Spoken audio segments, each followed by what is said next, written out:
Welcome into Inside the Icebox here on the ESPN Houston YouTube channel. My name's George, alongside Jeremy Branham here for episode 2 of Inside the Icebox. And Jeremy, we've got a lot to get into today. The offense, it's been terrible. The starting pitching's been really good. And torpedo bats are apparently on the way to save the day for the Houston Astros. I kind of want to start there with the torpedo bats and then work our way backwards through the offense and the issues that have happened in the lineup. So apparently these things have existed for a little bit. Like, it's not something that just started this year. We just didn't really know about it. It reminds me a lot of the axe handle bat that was, kind of in vogue in 2019 or whatever that was. But what do you, just starting here, what do you think about these torpedo bats? I think we're probably sensationalizing it. I don't know. It's weird. We need more information, right? We need more data to accurately figure out what's going on. I think it's worth trying, right? Not because the Astros are struggling. I think you should always be looking to try whatever. I think innovation is very important. I think the Astros golden arrow is built on innovation with TrackMan and all that. So, give it a shot. I saw a college baseball coach post that, look what I found, an old metal torpedo bat from several years ago. So I do think that people have been swinging this for a while. I don't remember the guy's name who was with the Yankees. I think he's with the Marlins now. I don't think it was this, innovative stroke of genius in his invention. No, I think it's a pretty sound idea. Okay, player X isn't barreling up baseballs and he's getting it in on the handle. How can we help that? Okay, what if we kind of make the barrel fatter and give them a better opportunity to barrel the baseball? So I think it's going to be different for different players. For a certain player, it might help. For another player, they might hate it. The weight distribution, something that kind of is fishy to me. Because, it becomes more narrow towards the cap.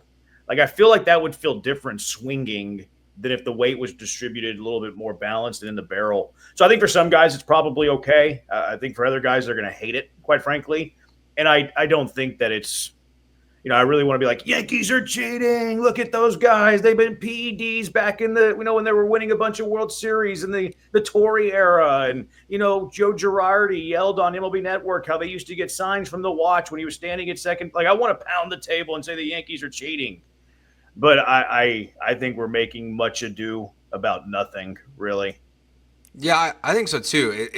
I heard Jeff Bassan on a podcast, I think it was explaining that it's more for guys that get jammed a lot. That it's going to help those guys out who they struggle with getting the bat and the ball and they're getting jammed up, and that's going to help them in this situation.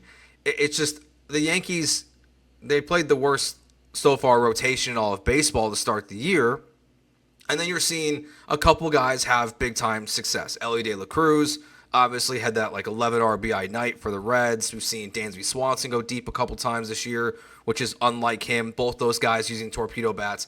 So the results early in this season I feel are just making us all feel like it's a huge deal. Anything about this strange you though? Because for me it is that it seems like almost every team in baseball has some idea about the torpedo bats. Has said someone experimenting. And the Astros, they're getting it this coming weekend. They're going to work with it for a week, it sounds like. And then a couple guys might, if they like it, will start using it. I don't know. It's a big deal, little deal, no deal. Feels like they're behind the times on these torpedo bats a little bit. Yeah, that's probably a bit concerning. Whether it was they didn't hear about it or they heard about it and dismissed it. I don't think either one's is a good thing. Now, the importance of it, I don't like that. That to me is where the conversation lies. Do I wish the Astros had it at spring training so the guys could just touch it, so the guys could kind of feel it and mess around at BP and do that sort of stuff? Yeah, I wish they did, just in case it is significant, just in case it is important. Maybe a Jeremy Pena could benefit off of that. Whoever. So it is a little bit concerning that when you look at it from that point of view, that they would be behind in the times, because that's not how they were built. Jeff Luhnow was innovative, and they call it the bleeding edge, where he was, firing people and bringing in TrackMan and getting rid of scouts. And, I always want to be on the front end of innovation rather than trailing behind. I feel that's how you get left behind. And even if it doesn't work, okay, like, well, we tried. We didn't think that it was impactful for us. Cool. You did your due diligence. And I think doing your due diligence is important. So, yeah, if that is indeed true, that is a little concerning for an organization that used to be on the forefront as opposed to trailing everybody else. Yeah, because the other part too that, and we'll start to dive into the offense and just what we've seen from the lineup so far in the season. But with specifically the fact that they're struggling, I guess it makes me feel a little bit better that they're adding them now. I think it'd be weird to have a bunch of guys crushing the baseball and then all of a sudden be like, yeah, we're going to change your bat. We're going to let you start trying to experiment. I feel like this is the opportune time to start trying to, if you're going to not have them in spring, like we're talking about, like this is the right time to do it. It's still early in the year. They are struggling. The other part about too that I think that this torpedo bat thing for me, Jeremy, I think it might be a placebo thing a little bit too here, like a confidence boost for guys that are having it. Like they're just seeing success and they're just more confident with the bat in their hands. It doesn't mean, so it might not actually mean anything, but they just, we know baseball is a confidence game. And if it's just making you feel more comfortable and better at the plate, like the ball's going to go farther or you're not going to get jammed as much, then I guess it works. Yeah, you start finding some barrels, you start feeling pretty good about yourself. I mean, Yogi Berra, 90% of baseball is half mental. So the torpedo bat's helping your mentals, and it helps your mentals. But, like, it also wouldn't surprise me if none of the Astros use it in a game. Like, oh, these torpedo bats are all the rage, and, these guys are scoring a bunch of runs and RBIs and home runs and all of that. It would not shock me if there's not a single Houston Astro that uses it in a game. I do think that we're over-glorifying its significance. Should you try it? Absolutely. If one guy starts using the torpedo bat and it becomes better for him and his numbers improve, it's worth it. So yeah, it's maybe have it around in spring training. But I also think that we are overrating it. I feel like we would have seen this a long time ago. Yes, but the other part of it too for me is even if it's not a big deal, good. The pitching has become so intense. So, the pitchers have such an advantage, whether it was spider tack and then, now still having sticky stuff, but not as extreme and just ramping up the RPMs in every pitch. And all these guys are throwing 100, 103 miles per hour. And for the hitters, like there's not really much you can do besides focus on a different launch angle. So like kind of a balancing out for a general baseball sense. Like I don't think it's the worst thing in the world because like these games have been more fun. So if they are working, like baseball is better with runs. It is more entertaining to the average fan if you see a team go out there and hit 3 home runs and drive in 9 runs versus a 1-0 shutout. I think a lot of fans.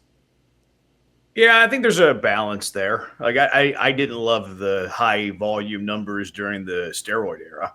I thought that was too much. I thought that was going over the top. You're having these 15, 12 games all the time. Like if you go, I'm a bit of a baseball historian. Like I love the numbers aspect of it. Like these numbers used to be sacred, right? Like Hank Aaron's home run total used to be sacred. We all knew Babe Ruth's home run total growing up. And you like just pull up OPS. Just pull up OPS career numbers, and you have like the top 25. There's like 10 dudes who are from the steroid era. They're like, yeah, those guys aren't all-time greats. So I don't like that really tarnished a lot of the sacred numbers of the game. So I guess I still hold on to that a little bit. Whenever, like, I don't want to go too far to the extreme where these offensive numbers get ridiculous. Mm-hmm. And I don't think the torpedo bats are going to do that. But I don't want to change the game so much to where you're going to have 20, 50 home run hitters every single year. I don't want it to go that far. And I don't think that it will. Now, you're right about the pitching kind of, taking over. It is hard to hit. Like, it's always been one of the hardest things to do in sports, if not the hardest thing to do in sports. And these pitchers have never been better because of the TrackMan era, because everybody's gearing for velo. Everybody's gearing for spin. And it's hard to hit, very hard to hit. Now, torpedo bats, I mean, you still got to touch it. Like, you still have to touch the baseball. So I don't think it would impact strikeout numbers, really. It would impact, barrel rate and home runs and all that stuff. But, I mean, if you have a torpedo bat and it is all the rage and it is, great, you still have to make contact. Like, it's not going to help your strikeout numbers. Might help your power numbers. Might help your batting average. But the strikeout rate will be your strikeout rate.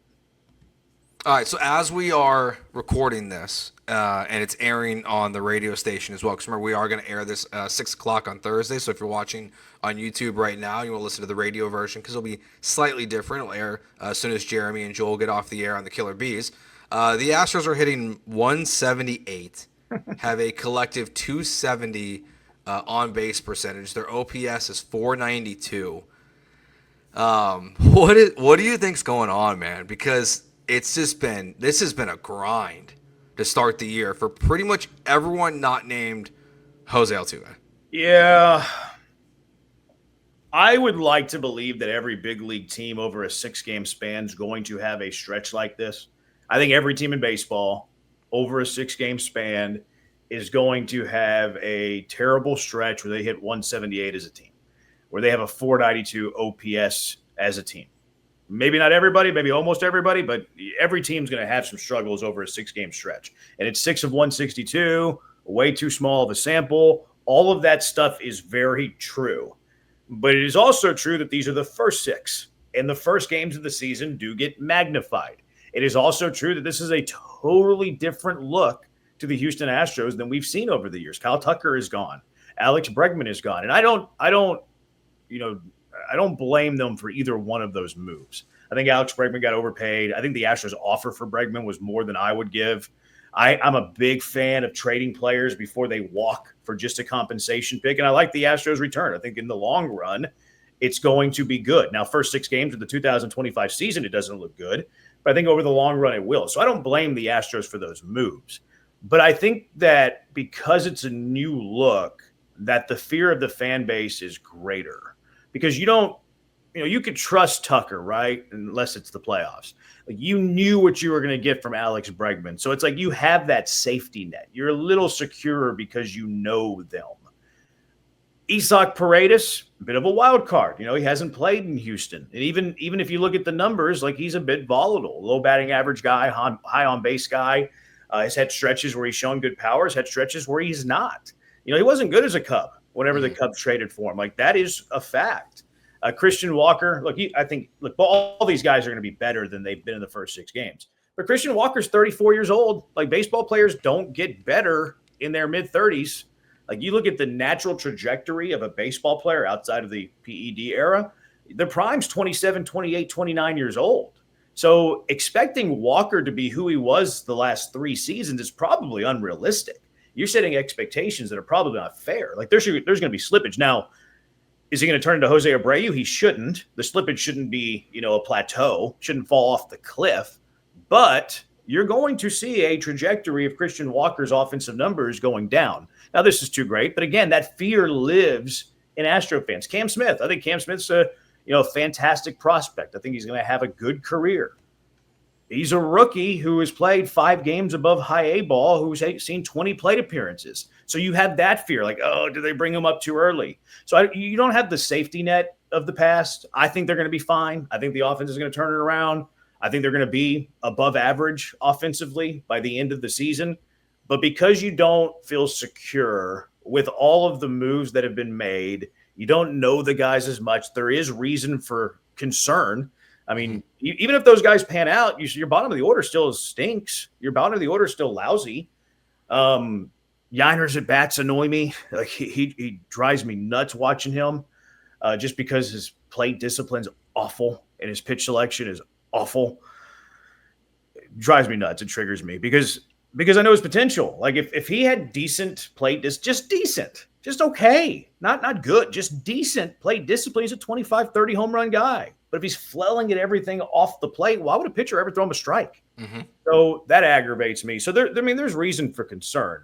I don't think that the Astros are going to be bad offensively, but they have not given a whole lot of optimism to an Astro fan base that is a little hesitant knowing what this team is. I think it's a delicate balance, right? Because it's early in the season. You don't want to overreact. But with the changes, I think we still have to look at the history of what the Astros are. Like, think about, you and I have been working together for 2 years now, right? Just a little bit over. And think about how many times that we've done radio shows together or things like this. And what have we talked about? Batter's eye. failing at home, playoff losses. I mean, when's the last time they won a playoff game at home? It's been a while. It's been a real grind at Minute Maid. I don't understand it. It's not what the Mariners are going through, where they built a terrible ballpark and they changed the dimensions and they've turned that thing into a pitcher's park because clearly other teams can hit in Houston. I think that's the panic and the fear within the Astros fan base. Is like they just don't get why for 2 years now, and now the start of this season, the topic of conversation around the Astros is that they're terrible at home. And there's no I don't know how you feel. I don't feel like there's any logic behind it. It just feels like they're in this giant rut, over a large part of 2 years at Minute Maid Park, and the numbers might not even back that up, but it just feels that way. I think for a lot of fans. I think a lot of it is false. I don't really buy into it much, especially like you get a playoff series. Like, I mean, playoffs are such a crapshoot. It is a very small sample of, baseball, which should be extracted over a very long season. They've messed with the batter's eye. That's always been a topic of conversation. I remember Chandler Rome, mentioned that in his article. I believe what Chandler Rome reports. Like, I totally do. Could it be the mentality? Like, we talk about baseball being a mental sport. Could that be, kind of running rampant in the Astros clubhouse? Maybe, I guess. But a lot of these guys are new too. Like Walker, like why would he have trouble hitting at Minute Maid or the Daikin Park? Same thing with Isak Paredes. Like he's new. Why would he have trouble hitting at the Dike? Now I did, as you were saying that, because I don't remember last year's regular season splits. Like I did not know that. But as you were going through that, I pulled up their home away splits from last year, and the numbers don't back it up. Mm-hmm. The Astros at home last year hit 267 with a 770 OPS. Away, they hit 257 with a 713 OPS. So the splits last year tell you that they hit better at home. Mm-hmm. Without a doubt. I mean, they hit 10 points better with a batting average, and their OPS was 57 points higher. Like that's a pretty significant gap. So I don't believe in it. I know the frustration exists because we add more emphasis to the playoffs, and you're right, they haven't won a home game in the postseason in quite a while. Didn't last year, lost to Detroit. Didn't the year prior to that. Maybe in the early rounds. I can't remember. I'm sure they would have been the early rounds, but they obviously that Rangers series was won by every road game, right? Yeah. So. Yeah, they were 0-4 in the ALCS at home. So I think this is more of a myth that's been built on postseason struggles. I agree. Than actual truth. And the numbers last year during the regular season would back that up. Now, the Astros haven't played a road game this year. So, like, we have nothing to compare it to. And I don't really want to get into the comparing 6 games at home versus 6 games on the road. Like, you probably need to see 30, right? But again, what if there's just a bad offense? I think that's what people are. It feels like fans they're worried about the home stuff because the playoffs amplify. Like I said, the numbers don't really back it up. But it's been a topic of conversations for 2 seasons now. Like it has been. You started slow last year at home, right? Yeah, it was tough then. I mean, last year was more the rotation was bad early in the season, but the lineup just isn't producing, and we'll see how it goes. And I mean, do you think there is what's the percentage chance you think the lineup's just bad this year? I think they're above average. Yeah, I think it's an above average offense. I think it has the potential to be good. But I also think it has the potential to be bad. Like, I like to look things in ranges. Like, they're going to be a 271 hitting team. Okay, that's a bit ridiculous. Like trying to pinpoint it to the exact batting average or the exact OPS. I like to look at things in ranges. Like, what is best case? What is worst case scenario? Best case scenario, I think they could be a good offense. Now, what would have to happen for them to be a good offense? Okay, Jose Altuve needs to not show any regression at 35 years old, which early in the year he is not. Isak Paredes needs to hit for some pop, get on base. I don't care what his batting average is. I care about his on base percentage and how many dingers he hits. Yordan Alvarez. I mean, if you're going to be your best version of the Houston Astros offensively, Yordan Alvarez should be an MVP candidate. Like that's what they're counting on him to be in order for them to be as good as they can be. Walker, same thing as Altuve. Don't show regression. Pena, can you take a step up? Not a giant leap, just a step up. Yanier Diaz, can you please help your plate discipline a little, so you can revert back to hitting 20-something home runs you did as a rookie. That's why he didn't hit 20 home runs last year. Pitchers aren't giving him pitches to hit because they know he's going to do a pitcher a favor. Myers, can he show you a little bit of improvement? Can Chas McCormick steal the job for Myers? That is a way you can get better offensively. And then Cam Smith probably needs to be a big league hitter, right? Like you can't corner outfield spots. You need to be getting above average offensive production. And I like his promise a lot. But if Cam Smith is just out there like learning and not an above average offensive right fielder, well, the Astros can't reach their offensive potential. And then the other side of that is, okay, well, how would they hit their offensive floor? Well, injury is always something that factors into that. Altuve and Walker show their age a bit. Yordan Alvarez doesn't, Yordan Alvarez has a pretty good year instead of an MVP type of year. Pena is who he is. Yanier doesn't show play discipline. No one really takes the reins of the center field position. So to me, it's somewhere in that range. And that's kind of walking the fence, I guess. They're a little bit walking the line, but I think they have a chance to be a good offense even after a disastrous first 6 games. But I think that they've also showed us what the floor could be. They've also given us a little bit of taste of, well, what if they're not good offensively? What does it look like? Well, it looks like this. This is what it looks like, Houston. Is there anyone? I'm going to guess here, just based on what you've said so far about Yanier.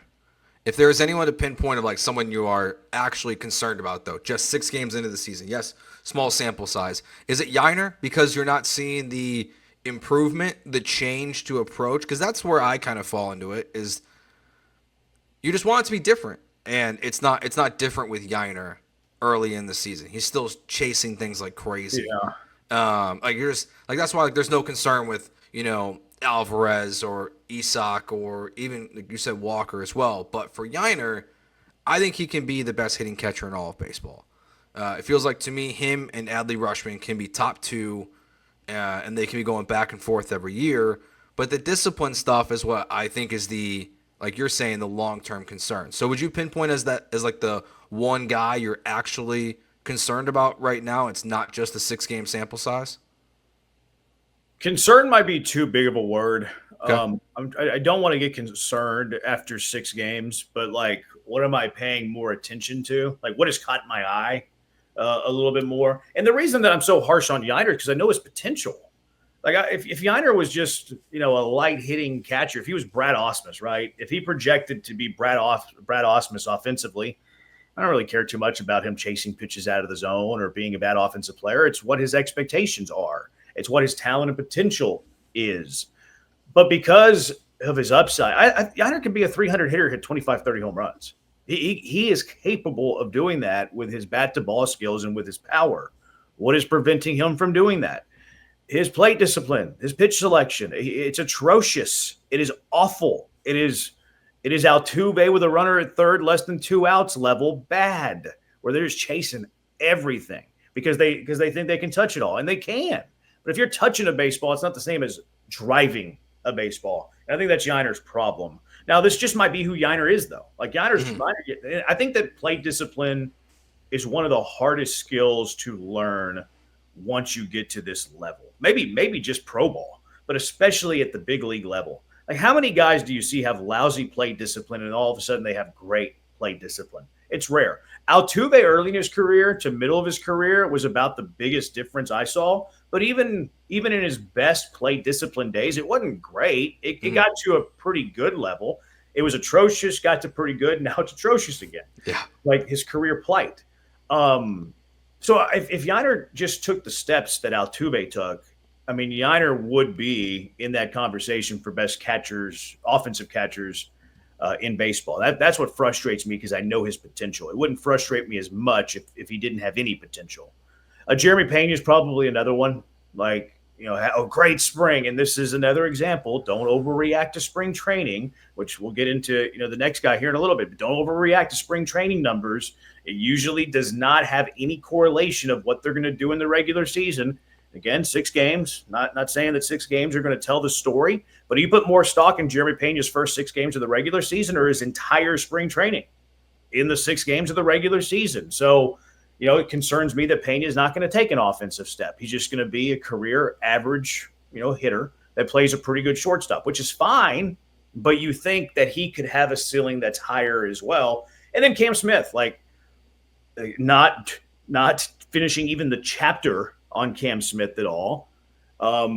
Like, this isn't knocking Cam Smith because he has incredible upside. He projects to be a very, very good player. But it was a bold move. Like, you bring up a player of 5 games above single A, 20 plate appearances, higher than high A ball.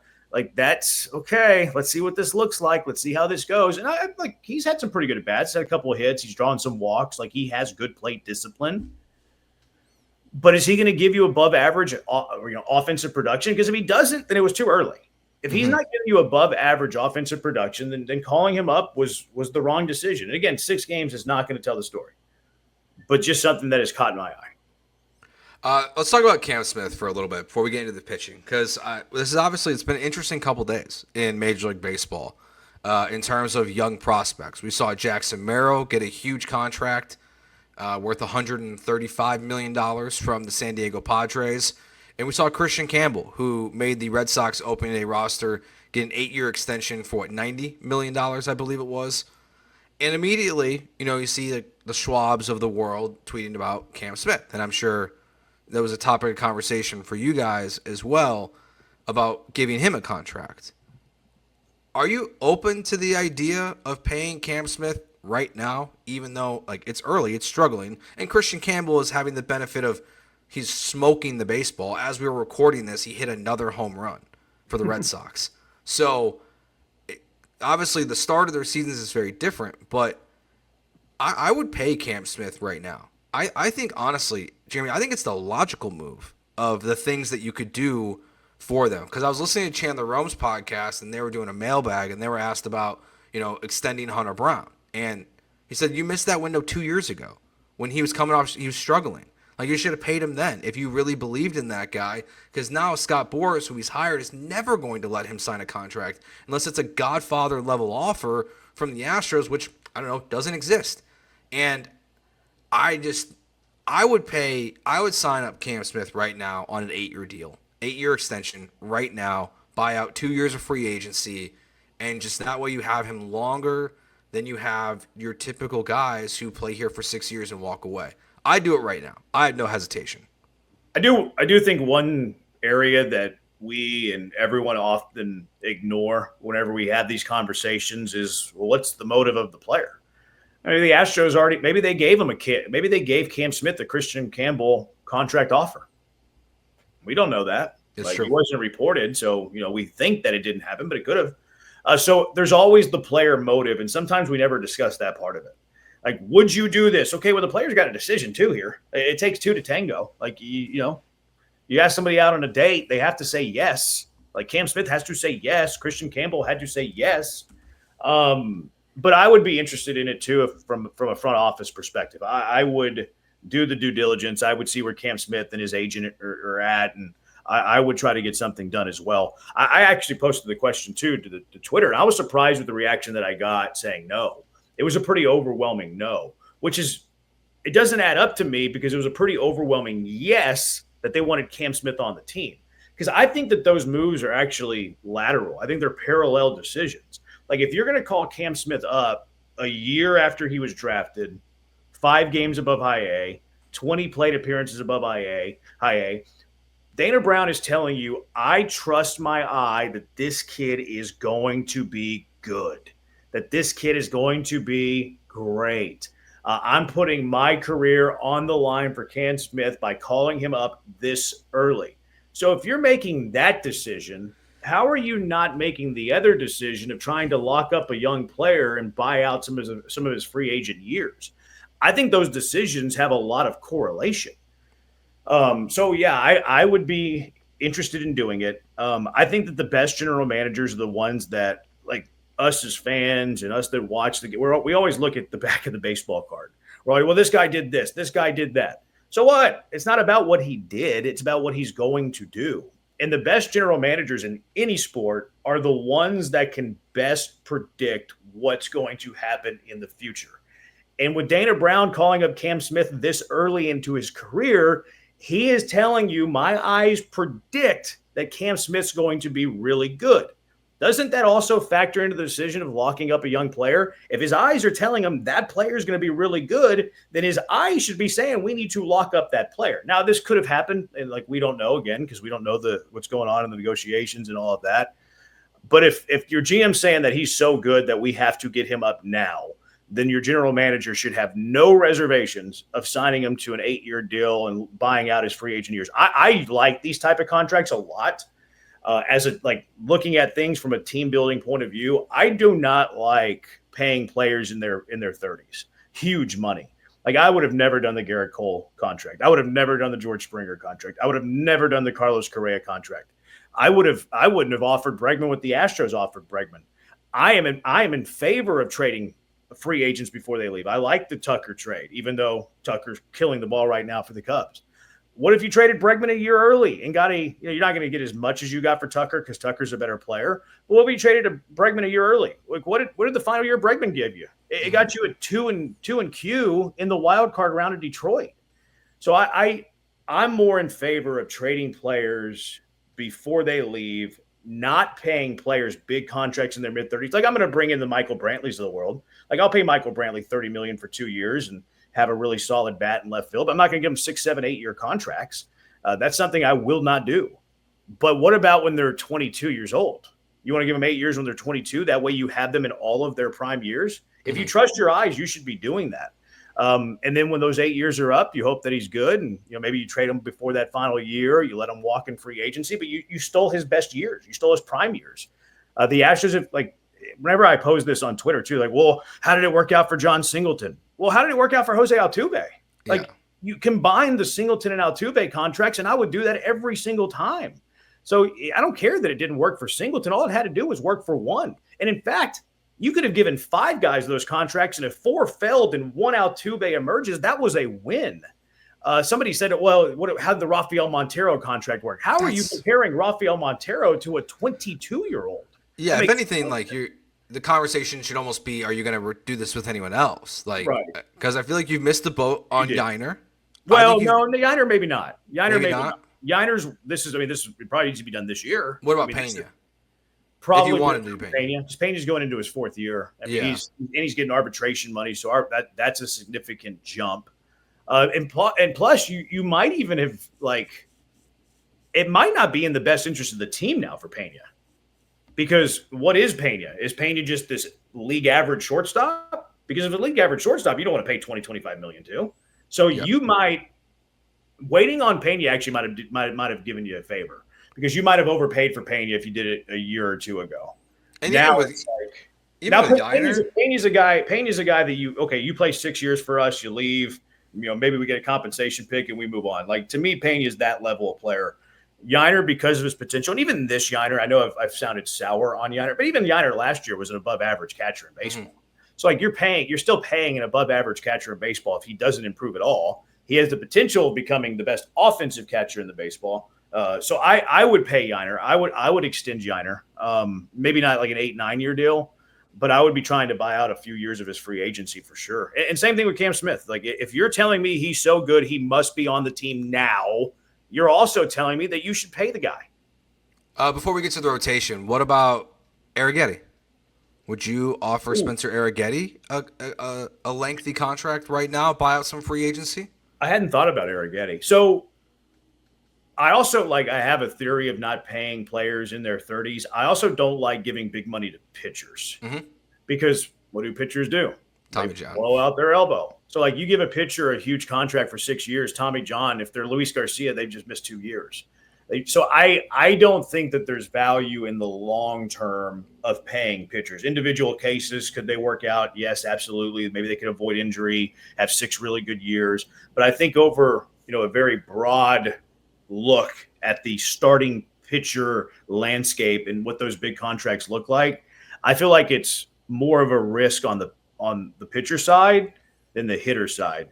So I don't love buying out free agency years of pitchers. I actually like what the Astros have done. I don't know if they did this intentionally. They might have stumbled into it, but Fromber. Fromber's going to enter free agency in his 30s. Why? Because he got a late start. Mm-hmm. I don't think that's a terrible idea. You get 6 years of club control, right? So if you call up a guy, and not to say that you're going to, service time manipulation, but Fromber signed late. He was one of the international players that signed late in, his life. And a lot of scouts were souring away from that because they didn't want to sign pitchers that were older. Mm-hmm. But then you start to like do the math on it. Well, okay, well, if he's making his big league debut at 24, you're going to have him until 30. Well, you got the pitcher in the best years of his life if you're only going to keep him for 6 years. So I like Arrighetti. I think Arrighetti has number 2, number 3 in the rotation potential. He is the Astros number 3 right now. But because I don't believe in paying pitchers big money for a lot of years, I probably would not with Arrighetti. No, that makes sense. I think that's fair. I just think it's if you're looking at guys to pay, he'd probably be, since you missed the boat on Hunter Brown. Mm-hmm. If you believe in Arrighetti, you have to kind of factor that in. The other one that'll be interesting with Yanier, I just would say, is I know he's had only a small amount of appearances and it was kind of a struggle bus looking at some of the statistics from last year. I do wonder how Walker Yanick, kind of fits into this. The Astros first round pick, who was a catcher from a couple years ago. Because there's obviously your DH spot's taken, so I just feel like it limits you on where you're gonna move guys. I don't know if he can play third, if they were looking at something like that for him. But I wonder if that factors into the Yanier stuff too, of what Dana's prospect evaluation would be of Walker. If they're a believer, if that would factor into giving Yanier at least a contract right now. So all right, let's talk about the rotation. Real quick on that, yeah, I don't think the general managers look at prospects that are that far away to impact their big league player decisions at all. Like people, they drafted a catcher. What does this mean for Yanier? Nothing. Like there's a really good chance that a first round player, especially late first round, never makes it to the bigs. Yeah.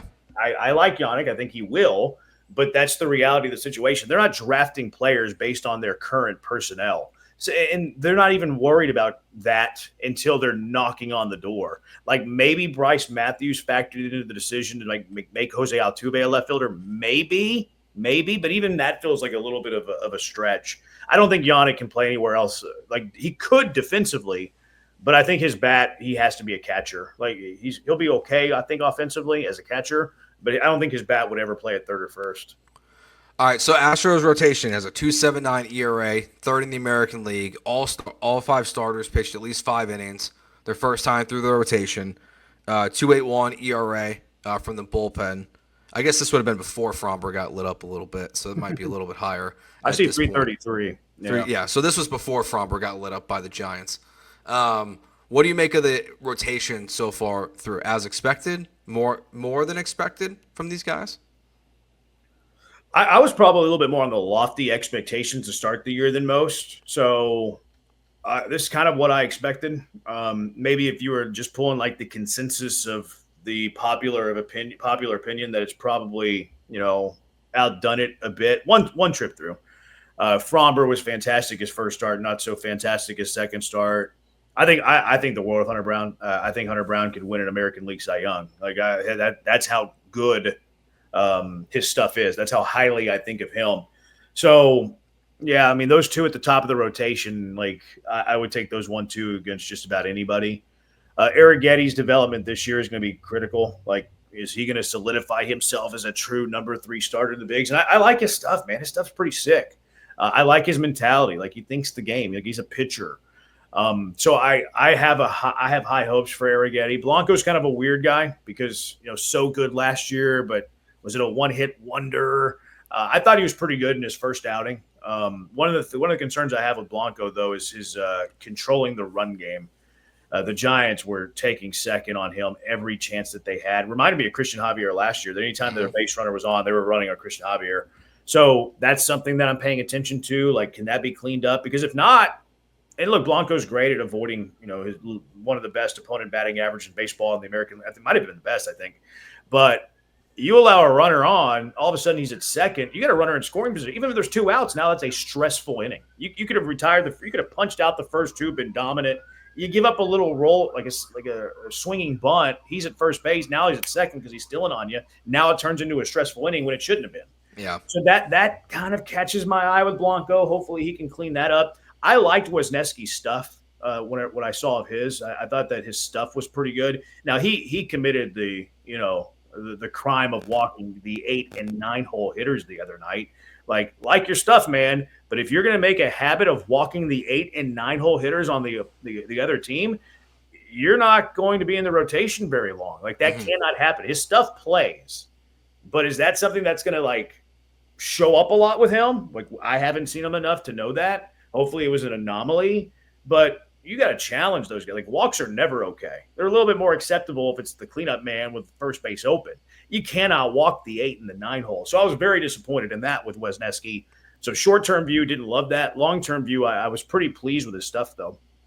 And then I think it's been pretty good so far. I mean, Frommer obviously not the best versus the Giants, but Yeah, you know he that does it's every now and then. yeah, he's going to. I mean, has the potential to be one of the top rotations in the American League. I'm with you. I was pretty bullish on these guys. I've got a ticket on what it ended up being plus 2,500 for Hunter Brown Cy Young this year. I did a small little ticket on that one. Just take a little flyer on it. So I figured why not. So but I'm pretty bullish on this rotation too. And we even saw him pitch in a baseball game, Lance McCullers. It's only 2 innings, but it even feels like we still have a long way to go because we've seen obviously like Luis Garcia start to ramp up and then get shut down. But we know that this coming weekend, Lance will pitch again in Double-A, and I think that kind of factors into what you're saying there, Jeremy, about Wisniewski. It's just that that he is the odd man out when Lance McCullers returns. Honestly, I think no matter what, I don't even if Lance actually comes back, I would be. I don't see a world where Blanco is moved to the bullpen, but I don't really know what their other move would be unless they go 6-man rotation. I think that's it. I think a 6-man rotation makes sense because you want to keep Fromber fresh, you want to keep him strong, you want to keep Hunter Brown strong. And look, Hunter Brown's still early in his career, right? Like he hadn't logged tons of innings over his big league career. So I think the 6-man rotation is the play.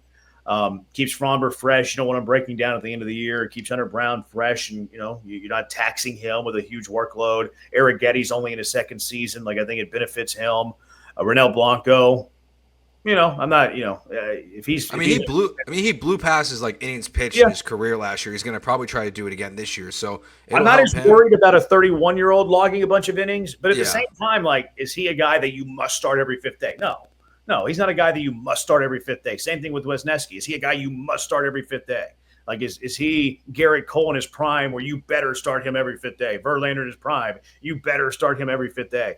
And then Lance McCullers would benefit being in a 6-man too, just to give him an extra day. So I think the 6-man makes a lot of sense. Now, there is a timeline for Lance McCullers unless he re-aggravates an injury and has to get placed back on the IL because rehab stints for pitchers are 30 days. Mm-hmm. So he has 30 days and the Astros have to make a decision either to bring him back up on the roster or to place him on the IL again. So there is a timeline here. Like it's real. Like we haven't really allowed ourselves to think that. I was having a conversation with some buddies yesterday about it. I was like, because they were like, well, who knows when we see him? I was like, well, they might have to make a decision, not tomorrow, but at the end of April. He started his rehab, April 1st-ish, somewhere around there over the past weekend. Maybe he was still. I guess it's end of March, yeah. But so that's the end of April, like 30 days, end of April. So I mean, if you think logically, like if he pitches 2 innings, the goal would probably be to increase that to 4 innings this coming weekend in Corpus or wherever they're playing, and then the following weekend increase that to the pitch count that it would equal. 6-7 innings, probably the next start, and then probably be in the bigs by the end of the month. Like maybe get a 4th rehab stint. Yeah, I think in there, but like I think your jumps were a little bit too big, kind of too big margins. Yeah, I don't think you want to throw in 6 innings in his 3rd rehab start. Like that's a bit much. How many pitches did he throw in his first one? Was it like I'm not even sure actually. Let's just say it was 20-something. Let's just say 20 for the sake of numbers and easy math, right? Let's say it was 20. Okay, we'll ramp him up to 30, 35 in his second start. Ramp him up to 50, 55 in his 3rd start. Ramp him up to 70, 75 in his 4th and final rehab start before you bring him back up. I think that's a good place to be. And then, his first few starts at the big league level, he's not going to throw 100 pitches. Yeah. Like, it's going to be somewhere around 70, 75 too. He threw 35. Oh, that's more than I thought. Okay. So you can go 35 to maybe 45, 45 to 55, 55 to 65. And then his final start, he's throwing 65 pitches. Like, I think that would be a decent spot for him. And again, look, and maybe you go piggyback. Like we're talking 6-man, maybe you go piggyback with Lance. Wisniewski can be the piggyback for that for sure. Like I think that's in play too. It kind of depends on the calendar, right? Like if you have a bunch of off days, 6-man doesn't make as much sense. If you have a bunch of games in a row, 6-man makes more sense. But Lance McCullers isn't throwing 100 pitches in his first big league start. So I think that'd be a good spot to have him. Maybe 10 pitch increment, 35, 45, 45 to 55, 55 to 65. And then he can give you somewhere around 70 pitches or so in his first league start. If it happens, if he can make it through the rehab healthy. I hate to feel like this because I don't want to be let down, Jeremy, but I feel like it's coming this year. So I feel like it's on its way. That we're going to see the return of Lance McCullers for the Astros. It's trending that way. I know. So it's trending that way. I like his attitude though. Like I made fun of Lance McCullers a lot. It triggered me when he's posting social media of throwing bullpens, like because I'm an oversell, under deliver kind of guy. No, I said that backwards. My wife would argue that's probably true. No, I'm an undersell, over deliver guy. And when you're blasting pictures and videos on social media, if you throw in bullpens and then you get hurt, like that's the epitome of overselling, under delivering. But this year's been different. Like I haven't seen any of that stuff. Like I've liked his attitude, talking to the media. Like he's putting in the work as opposed to like talking about what's going on. So that's encouraged me. Now all my eye is on Luis Garcia. Like, what's going on with you, man? Are you taking your rehab seriously? Like that. This is a little bit of annoying to me. Vibe is not great around Luis Garcia. He's like he's sitting in the dugout with those little fake glasses and stuff. I don't love that. Like, go work out. Like, yeah. And that's my frustration. I'm being a little bit, No, my gut tells me we're headed to another Tommy John for Luis. It just feels like that's down for what, 4 weeks? I know. 4 weeks. Like shut down for 4 weeks. He's been shut down how many times in the last calendar year? At least 3 times. This would be at least 3. Yeah. And it could have been one in the offseason they didn't tell us about. Yeah, so it's not great. All right, that will do it for this episode of Inside the Icebox. Remember, you can find us on ESPN Houston's YouTube channel. Remember, like, subscribe, helps the algorithm, all those kind of things when you do that, when you watch the video. He is Jeremy Branham. My name is Joe George. We will talk to you next week. Thanks for watching.